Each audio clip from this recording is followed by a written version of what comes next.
అందరికీ నమస్తే. VTV voice Bharati political ఛానల్‌కు స్వాగతం. అమెరికాలో శాశ్వత నివాసానికి అనుమతినిచ్చే గ్రీన్ కార్డ్ పొందడం ఇప్పుడు మరింత కష్టంగా మారింది. గతంలో అమెరికన్ పౌరులను వివాహం చేసుకోవడం ద్వారా సులభంగా గ్రీన్ కార్డ్ పొందే అవకాశం ఉండేది. అయితే ప్రస్తుతం డొనాల్డ్ ట్రంప్ పరిపాలనలో ఈ నిబంధనలను కఠినతరం చేశారు.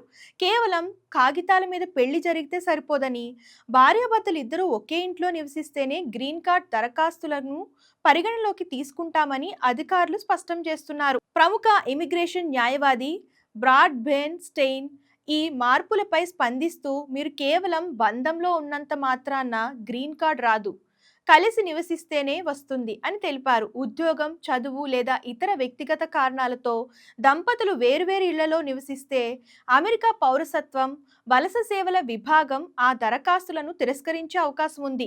కేవలం ఇమిగ్రేషన్ ప్రయోజనాల కోసమే పెళ్లి చేసుకున్నారా అనే కోణంలో అధికారులు లోతైన విచారణ జరుపుతున్నారు.